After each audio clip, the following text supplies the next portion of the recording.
한반도를 찾아온 동장군. 유라시아 대륙과 인접한 북한은 시베리아 고기압의 영향을 크게 받아 겨울철 추위도 매섭습니다. 엄동설안에도 북한 주민들은 백두산 답사 행군, 동계훈련, 열병식 등 각종 사회 노동에 동원되는데요.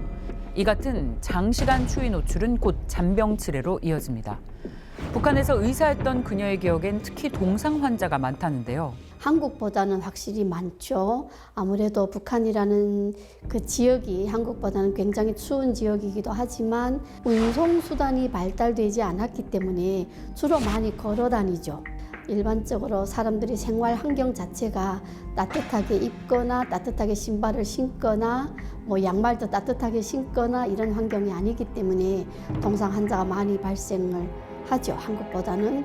겨울철에는 아무래도 호흡기 질환 환자가 제일 많죠. 경한 질병으로서는 감기고 그다음에 기관지나 폐염, 천식. 겨울철에 기온이 차면 혈관이 수축되고 좁은 혈관으로 피가 나가다 보니까 뇌출혈이라든가 뇌경색이 발생할 확률이 있고요. 심근경색이나 협심증 같은 것들이 발생할 위험도도 굉장히 높죠. 북한 주민들은 새해 초부터 야외 활동을 강요당합니다. 바로 거름 모으기 때문인데요. 뜻깊은 올해 신년사를 높이 받들고 질 좋은 거름을 가지고 나와 이렇게 거름 나르기도 진행하면서 일하고 있는데 정말 모두 이 요리가 대단합니다. 개인에게 주어진 할당량을 채우기 위해 많은 주민들이 퇴비 생산에 동원됩니다. 이 때문에 북한 주민들은 늘 기생충 감염에 노출돼 있습니다.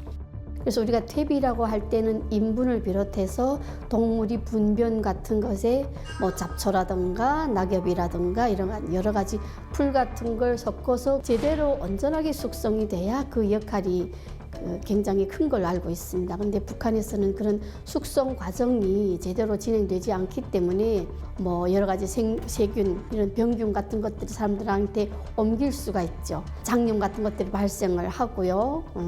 콜레라나 심한 경우에는 전염병 같은 것도 발생할 수가 있기 때문에, 그리고 피부병 같은 것도 많이 발생할 수가 있거든요. 북한 주민들은 이불 밖만 위험한 게 아니라 집에서도 주의해야 하는데요. 바로 일산화 중독 때문입니다. 북한은 아직도 석탄을 뗍니다. 부엌 아궁이에서. 그러다 보니까 일산화탄소 중독 환자들이 병원에 찾아오게 될 거나 가족들이 병원에 오는 경우가 있죠. 90년대 중반 이후에는 이런 석탄도 제대로 공급이 되지 않았기 때문에 사람들이 폐비닐을 많이 가져다 뗐어요. 폐비닐을 태우면 굉장히 화력이 좋아요. 그래서 집은 굉장히 뜨뜻한데 냄새가 굉장히 심하게 나거든요. 그런 것들로 인해서 사람들이 어지럽고 머리가 아프고 메스껍고 토하고 이런 일산화탄소 중독 증상이 나타나게 되는 거죠. 건강을 위협하는 겨울철 질환. 북한 주민들은 어떻게 대처할까요? 찬바람이 불기 시작하면 항상 북한 매체에서 권고하는 내용이 있습니다. 여러 가지 민간요법들도 돌림 감기 예방이 효과적입니다. 소금물 함수와 중조수 함수, 마늘즙 흡입 등을 정상화하는 것이 좋습니다. 북한 주민들의 삶에는 여전히 민간요법이 큰 비중을 차지합니다. 민간요법에 대한 남다른 의존도는 코로나 바이러스가 유행하던 때에도 나타났는데요.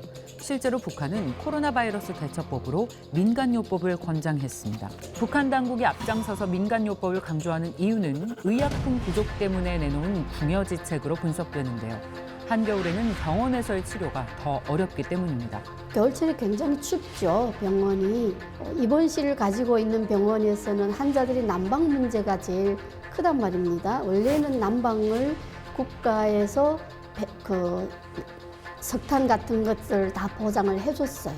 근데 고난의 행군이 되면서부터 그런 것들을 국가에서 보장을 해주지 못하니까 크지 않는 병원들에서는 의사들이나 직원들이 산에 가서 솔방울 같은 걸 이렇게 좀 주워다가 난방으로 사용하기도 했죠. 겨울이면 더 깊어지는 북한 주민들의 걱정. 그들의 삶을 가혹하게 만든 건 혹한의 날씨가 아닌 당국의 무책임한 태도입니다.